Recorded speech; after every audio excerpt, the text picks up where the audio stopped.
T minus 50 seconds.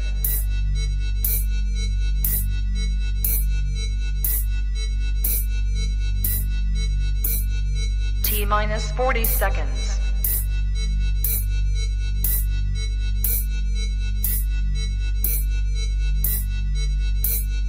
T minus 30 seconds.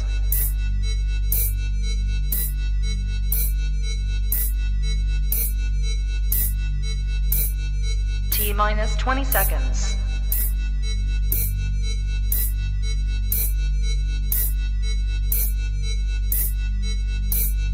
Ten, 9, 8, 7, 6, 5, 4, 3, 2, 1, 0. Own it, own it, own it, Kong. I own it. It did. Women's Wrestling Talk, the #1 women's wrestling show on the planet.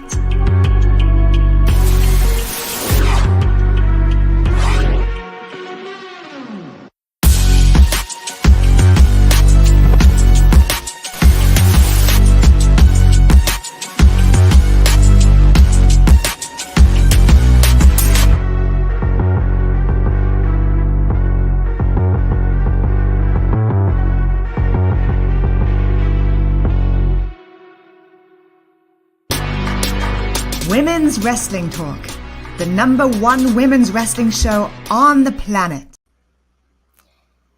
Good, I'd say afternoon still, everyone. It is me, Shay Sawyer, and Aisha Lomax. How are you? Hello. Welcome back to the Aftershow for Women's Wrestling Army. How are you today, Shay? How's it going? Oh, I'm doing great. I'm just happy to be here on Women's Wrestling Talk podcast, the #1 women's wrestling show on the planet, to talk about Women's Wrestling Army. How did you feel about this episode?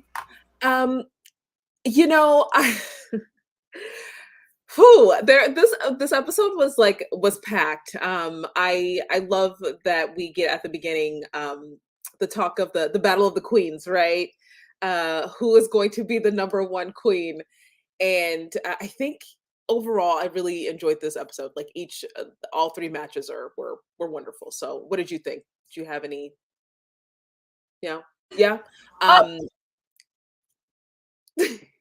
Sorry, no. Sorry, I didn't want to talk over you.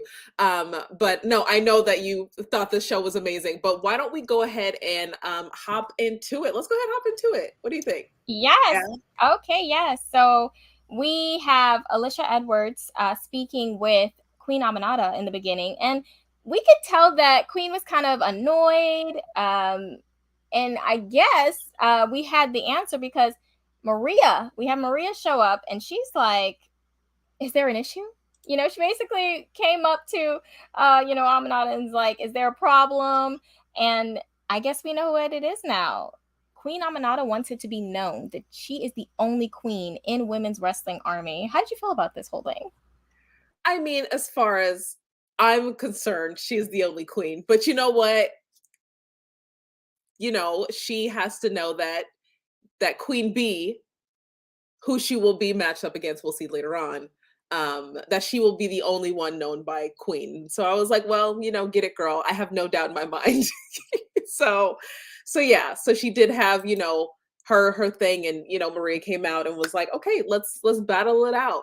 And Lish is just like, yes. Lish is like, whatever. Home girl. Yeah. Hey. I was gonna say I love her, Alicia. I just think she's so funny. She cracks me up every time. But yes, we have our first match. Oh, and it was I wouldn't say it was a long match, but it was definitely a statement match. We had Max the Impaler with Amy Rose managing versus Layna Lennox. Now, what were your thoughts when you first saw this matchup? Okay, so I have seen Max the Impaler before, and when I say they're absolutely terrifying, they're terrifying. Please. I was like, okay, all right, what are we gonna do here?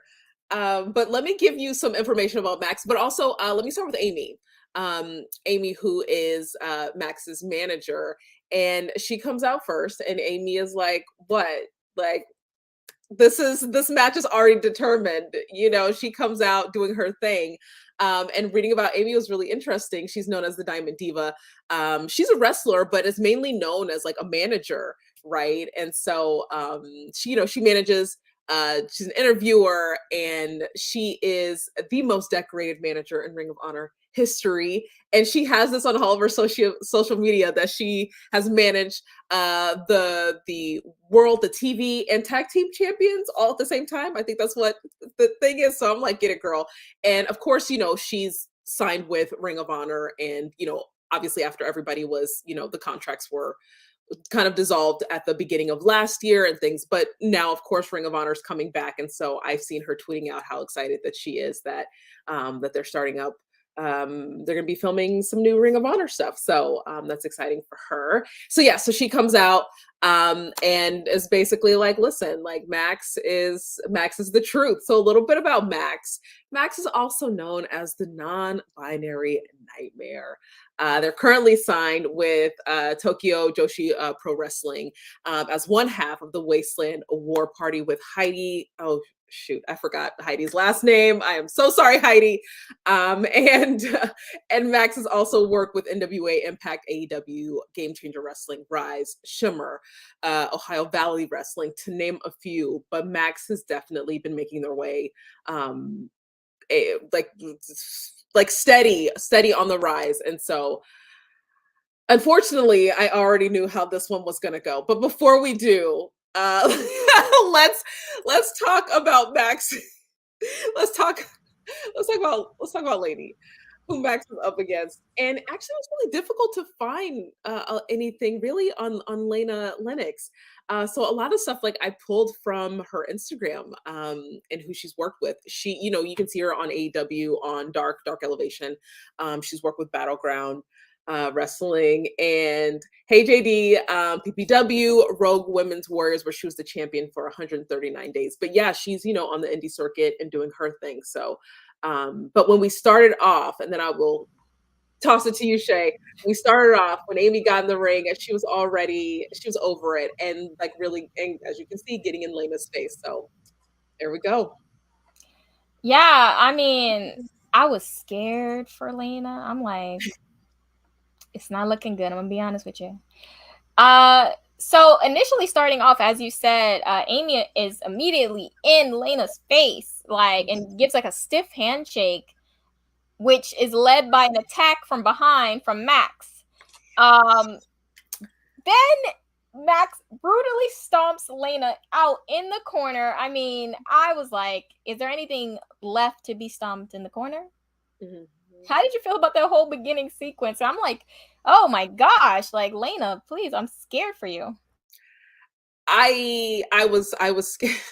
I was scared right away, honestly, and the crowd was too. I just, the whole entire time I was like, oh girl, Max is taking this one. And like I don't know what else to say. Is that like Max just really just took over. And, you know, fortunately, Layna, you know, she got some of her own strikes in. I think she tried to do a couple of drop kicks that didn't really do much, but yeah. And mind you, the stomping and being hit from behind, a lot of that stuff took place before the bell even rang. Yes. Like, yeah. My goodness. I would have just been like, don't even ring it. I'm good. I'm gonna take my stuff. But yeah, as you said, Layna did try to get some drop kicks in. That meant nothing. Then Layna was tossed around the ring by her hair multiple times and then ragdolled. I'm like, girl, just quit, please. I'm scared. But you know what? I have to give it to Layna, because throughout all of that, she still tried to fight back. You know, I'm already telling you, a lesser man, I'm rolling out the ring. Please get me out. How did you feel about this? I feel like it was so aggressive, and I was like begging Layna. I'm like, Layna, just give up, please. This is crazy. But what did you feel about that? Like the intensity that was coming from Max? I mean, anybody that's seen Max wrestle, like they already knew, in the crowd, they already knew like what Max is about. So I think that anyone going up against Max, from what I've seen, it's you have to have some tricks up your sleeve that aren't just about strength, right? Like you got to have something else because Max is always going to have the upper hand on that, at least on that department. You know what I mean? I don't know. I definitely agree with that. Like, you have to already have a full plan. You can't go in there just like, you know what, let's just give it to God. No, Not you at need all. to have a plan. But continuing on, we got more stomped. At one point, Max took Layna's arms, pulled them back, and stomped her face into the mat. Then she was hit with big forearms. I mean, my goodness. And then to end it all, Max hits the wasteland and clubs Layna till the match ends by ref stoppage. How did you feel about how everything ended? And then Amy Rose at the end, declaring that Max was going to end Lufisto. So how did you feel about that whole ending sequence and then what Amy had to say after? I'm surprised that the ref didn't stop it earlier. Like, I'm surprised that it even got to that point, to be completely honest. So, I mean, I guess they, needed to give us something, give us a show, and which, we're grateful for. But Layna, girl, go rest, go ice, go. Like, it was a wrap. And so that was the only surprising part, was that the ref didn't call it earlier. And then, Amy talking about Max versus Lufisto, which we will see I don't think that's next week. I feel like, I don't know. I have to check on that. But I'm excited to see it. But I'm excited to see that match. But I'm also concerned. Like, Lufisto's she's a she has some power to her, but she's also older. And so we will see. We'll see. My money's on Max again, but again, yeah. JD says Max the Impaler doesn't look like someone who pays their taxes. I mean, what are taxes? Straight Evil Dead vibes. Yeah, they are. It's just scary, and it works. It works. Mm-hmm. Yeah. Shay, you are muted yet again, girl. This is it. Oh, yes. I swear this button hates me. Very intimidating though. I thought while it wasn't a long match, I feel like it was very impactful. So, shout out to Max the Impaler. Mm-hmm. Now we move on to Ashley D'Amboise. And Ashley wants to make her statements and make sure she's seen and what she's bringing to Women's Wrestling Army. And unfortunately, Tootie Lynn Ramsey is the person that has to suffer that. She's kind of optimistic though, because she was kind of like, oh, maybe we'll be good and we'll, hang out after, or maybe not. But you know what? I like that, the options were there. I'm like, okay, that's good. That's way better than what Holodead was giving Tootie. So, and then Tootie Lynn Ramsey is just basically like, I'm gonna give all these kicks. Like you're getting kicked. And I was like, exactly, Tootie. Let them know. I love Tootie.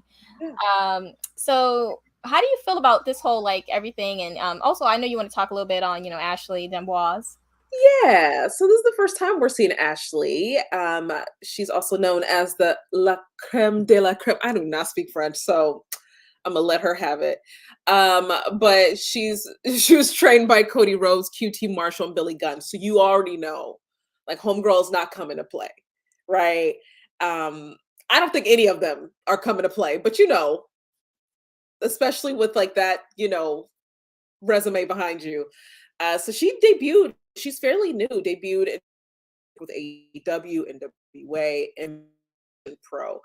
And she had a nice brief appearance on WWE SmackDown this past December, playing an extra. She was a ballerina because she has a dance background, which our commentators, let us know, which I did watch. It was very cute. Her debut, just pretty ballerina. Yeah, so she's not coming to play. We have seen Tootie before. And yes, she, like Shay said, was very optimistic going in. Well, well, let's get into it. I can't. Yeah. Yeah, no, I'm totally into Ashley. I think this was my first time really seeing her in ring. Mhm. So I was very into it. So obviously what I noticed about Ashley is she likes to talk a lot of crap throughout her matches, which I don't mind. I like a good little bit of crap talk in between.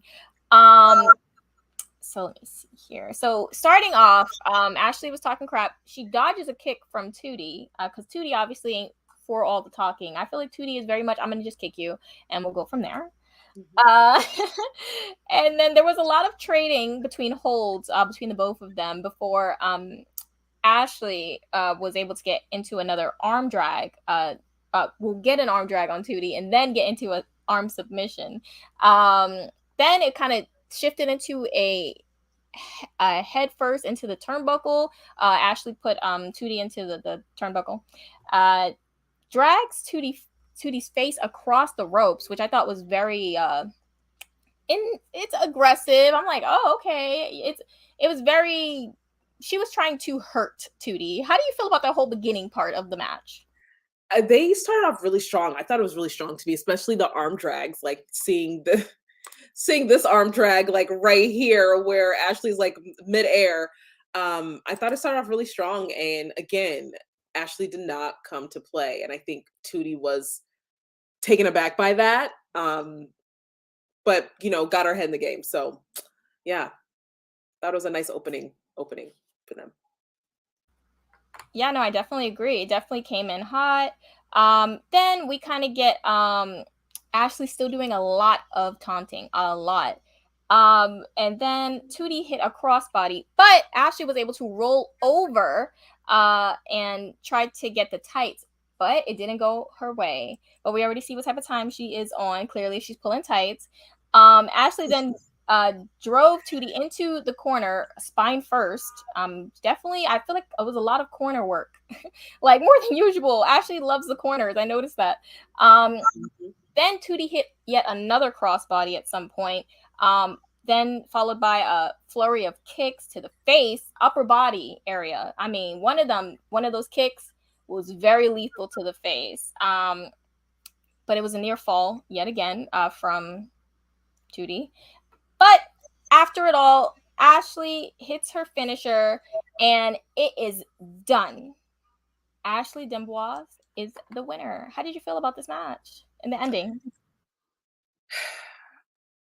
You know what? I actually like them paired. I do. I actually like them paired together. I do. I know you're like, what? No, I do. I think I didn't know going in who would win. Sometimes I like determine, I'm like, oh, this person's gonna, but this time around, no, I had no idea. I think that they complement each other in different ways, but well. And so I really did. I like this pairing, and so I was happy that Ashley won. Yeah. What about you? Like, what did you think about kind of how the whole ending and do you feel like Ashley was deserving? Was it more Tootie? What do you think?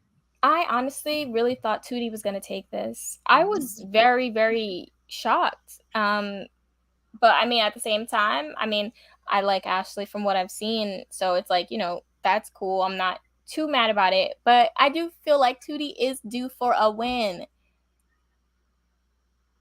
I think so. But remember, we're only a few episodes in, so we will see what Tootie does as as we go along. So we're only this is the 6th episode, so I think Tootie, she will have her time. You're right. Fingers crossed. Yes. Let's cross our fingers for the little blue dragon. Yeah. All right. So now we move on to the Queens versus the Queen. It's the Queen match. It is the Queen match, and Queen Aminata, she was she was just not having it. I feel like she was not having it more than like the previous matches, right? The previous matches, she was just like, whatever, like I'm the best. But this one, she was like, no, absolutely not. And she was up against Queen Bee, Brooke Valentine. Well, let me tell you a little bit about Brooke. So she's actually from Iowa. She's also known as Biconic, which is great. She has that on her Instagram. Biconic. She's worked with Impact Pro, GCW, Game Changer Wrestling, Beyond, CCW, Zawa, etc. Okay, let me just insert my own things right here. It is funny. Thank you, JD. It's hilarious, like researching these different promotions, because I was like, Impact Pro is different than Impact Wrestling. I was like, oh, these are two different ones, right? Like, I didn't really realize that. Just some of like the names, they're just cute. Like there's like one that's called like Vibes, and I'm like, okay, come on, Vibes of Wrestling. Like, what is this?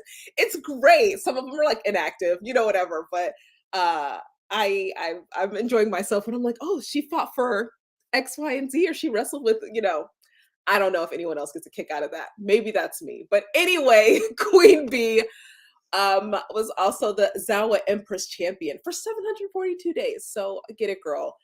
She currently is based in DC. So yeah. And of course, we've seen Queen Aminata a couple times already. We already know what she's about.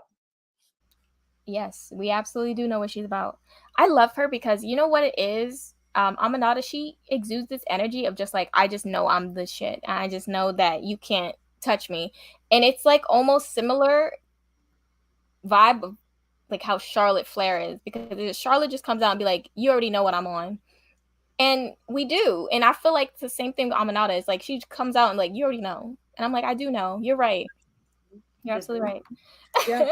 No, you're right. I think there's also this idea, just from, I don't know, I guess just my own watching or, reading and people's commentary. Like there's this idea that, because Queen Aminata, she exudes this, that it's, false confidence, when it is not. She has the skills to back it up.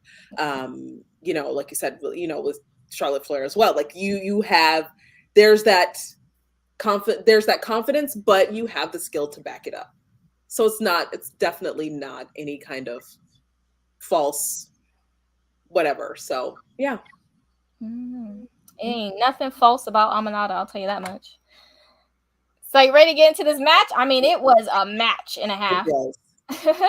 So initially, both women, they lock up with like a test of strength. Bee kind of gets the best though in terms of this because she pushes Aminata into the corner. They reset. Bee then kind of hits a roll through and reverse the arm hold Aminata had on her. Then Aminata reversed it again. It was a lot of reversals. Like these two were definitely kind of very much on each other's heads. But it reminded me very much of Queen Aminata's previous match with Gabby Ortiz. Of like, it was very back and forth in the very beginning.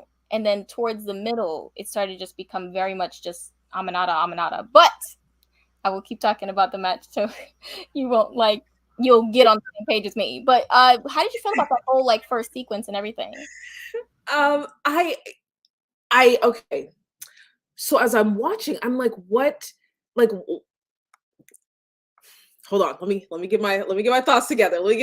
My thoughts together, because as I was watching, I was like, what's going on with that? Like, of course, like, they're trading arms and things like that. But I'm like, how are they getting out of it? So really for me, it was like pausing and then like rewinding 10 seconds and being like, okay, so how are they getting out of these arm holds and like things like this? And how is this hurting? So like the beginning I enjoyed, it was really technical.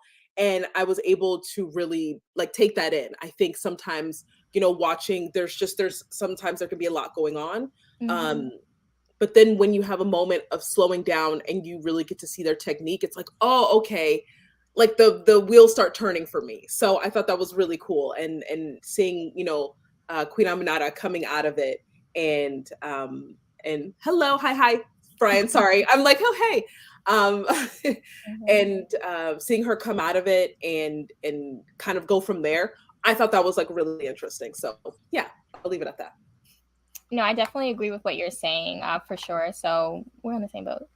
Yeah. Now back into it. At some point, Aminata had another hold on B, which she tries to rub some juice on B. Obviously, B was not feeling it and sweeps her legs from under her, but Aminata still reverses and goes for a pin. So, but that obviously didn't work out because we got a little bit more action coming. At some point, B did go for a cannonball in the corner, but Aminata was just too smart. She moves out the way, takes control, dropping knees into B's back. Soon after, a snapmare into kicking B in the spine comes from Aminata into a big boot as well. I mean, Aminata was laying it on thick. At one point, Aminata wrapped the legs around B's body to capture her. She was kind of like trying to put, pressure on that midsection. But then she was also pounding her back. I mean, Aminata is so precise and like specific in how she attacks you and tries to weaken your body. But then after that, Queen B hits a suplex, which kind of gives her a little bit of reprieve. How do you feel about how it's kind of coming together in the middle part of the match? Okay, this move right here, whatever Aminata is doing, I don't know what that's called. I only know the names of a few moves, but I was like, what is this? The legs locked behind the head, the arms back. I was like, girl, you are hurting. You are hurting B right now. But what a move. Like, I don't know if a lot of other wrestlers do this. Is the first time I'm seeing this move, so I don't know if a lot of other wrestlers do this. So I don't know. Maybe no one else is impressed, but I was. But the name always escapes me. Okay. So, but it was impressive to me, and I thought, well, Queen Aminata is going to be the queen in the end. Was my thinking, especially after seeing this move. Yeah. What did you think? What was your feeling as we were getting in the midst of it? I was like, girl, you better go off. You better let them know. And she was. Yeah. But shout out to the crowd. They were really trying to keep Queen B in it, despite seeing how on it Aminata was. But you know what? The crowd was like, hey, we got you, B. We got you. Yeah. So, no, I was going to say, JD says that is cool, like a master lock, but with the legs. Yeah. It is pretty cool. Mm-hmm. I'm sorry, I was doing this. I like the power of my eyebrows. I'm sorry. All right.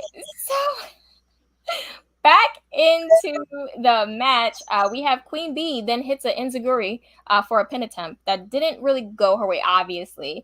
We have back and forth pin attempts going on. Obviously, none of them were working. We get another big boot to the face from Queen Aminata. And then we get the juicy maneuver, then a boot to the face for another near fall. That was, I love the juicy maneuver. We have more back and forth strikes because Queen B is not going out like no punk. This then leads to a chop into a headbutt, but B reverses into two clotheslines. Aminata hits a crossbody, but B reverses into a fall away slam, which I thought was so cool. I'm like, yes. Then after Queen B hits a cannonball into the corner, but Queen gets to the ropes. That's another thing. Aminata has so much like intelligence when it comes to where she is placed in the ring for her to know her whereabouts. To be able, I mean, and I guess maybe that's something on Queen B she didn't really pick up on or think about. She should have dragged her more further into the ring, but that didn't go that way. More back and forth striking, but it ends with Aminata hitting the juicy lock for the win with strikes. I mean, she was kicking her face until Queen B tapped out. So how do you feel about the winner of this match, how it ended, and just everything? I mean, my money was on Queen Aminata from the get-go. The girl is the woman is powerful. Like, she knows what she is doing in the ring and is intimidated by no one. Yeah, but I think, but honestly, I think that Queen B, definitely did a really good job. And especially the exchanging of the pin attempts, right? I really like that. But yeah, I mean, Queen Aminata, she's fantastic. So there's really, I don't know. I don't even know what else to say. A comes before B, even with the queens. There you go. So, so I mean, Exactly. I know that's right. So yeah, I think she's, she again, she knows what's up. She knows what to do. And she did it. And she was determined to be the number one queen, and she did that. What about you? What do you think about this end? I mean, I loved it. I loved the match itself because I felt like both her and B were definitely putting in work. I feel like every Aminata match is so intense, and she's so just like I'm such a fan. I love her. Like she's sickening. She's sickening. It's a good thing. Um and she ends it with saying there's only one queen in the end of the show. She had some last words. She said, I got 20 seconds for you. I was like, yes, girl, you better let them know. 20. And it go over 20, then you gotta charge $1. Period. So how did you feel about the entire show as a whole? Oh man. Again, I enjoyed this episode. I liked all three matches. I'm excited to see more of Max the Impaler. I really, really am. Um, I want to know how these other wrestlers are going to go up against them, like what strategies they're gonna, have. I want to see more of Ashley, and of course, we'll see more of Tootie. I want to see more of Queen Bee. Um, so yeah, I thought this overall, I thought it was really good, and I think every episode for me is improving. It's improving up on itself in the way that the matches, like the matchups, also in look. I would like to say in like how it looks and like the cameras that they're using, lighting. Like you can tell that that each week they're just growing and growing, and so that's really cool. See. No, I definitely agree with everything that you have to say, and I love seeing the growth.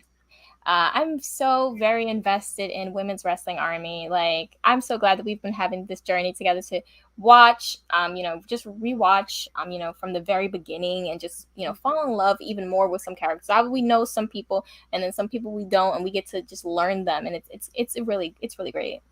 It is really great. I think the reason for me, I feel the exact same way. I think it's really great because even last night, doing Dynamite with Al, us talking about how we feel or how even I'm noticing very early on in this journey that like, oh, okay, there's like one women's match like per episode for the most part, right? And not just with AEW. You can look at other promotions and see the same thing, and I'm like, oh, what is that about? Why is that? That doesn't sit right, and so it is nice to be able to have Women's Wrestling Army where these wrestlers, however they identify, are able to showcase what it is that they do. Um, yeah, yeah.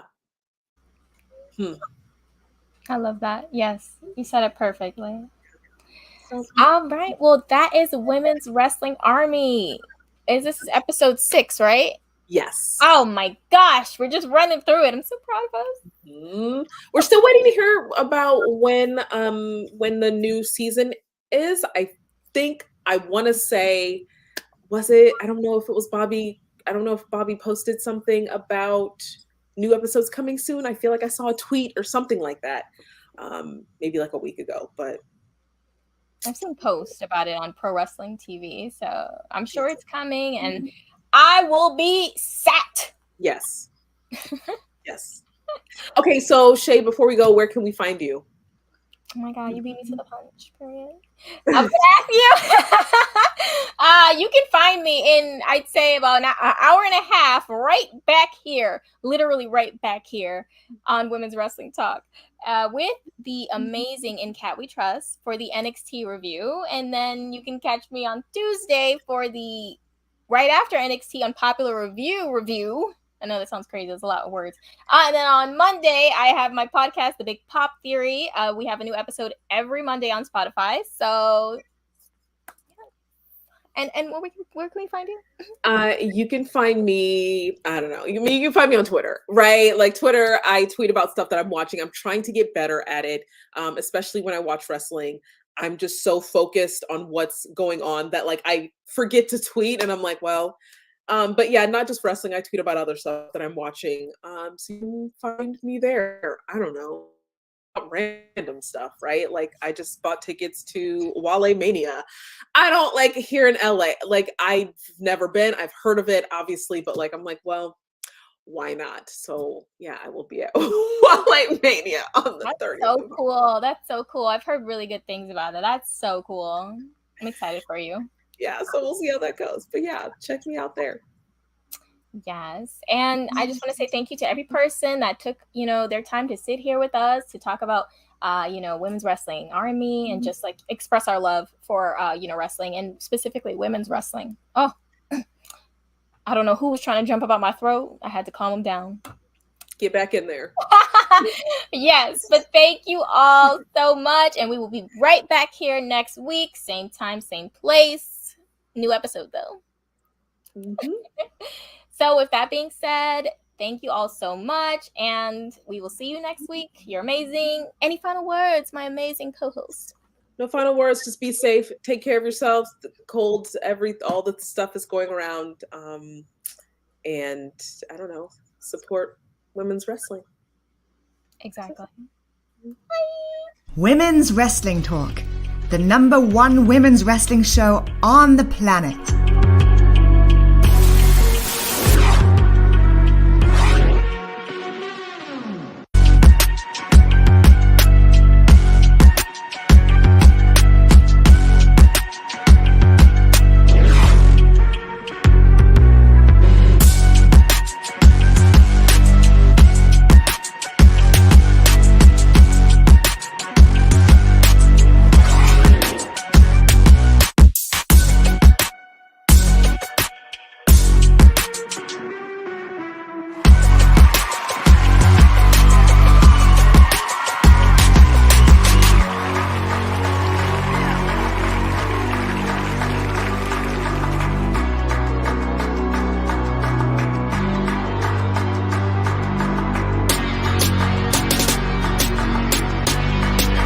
Women's Wrestling Talk, the #1 women's wrestling show on the planet.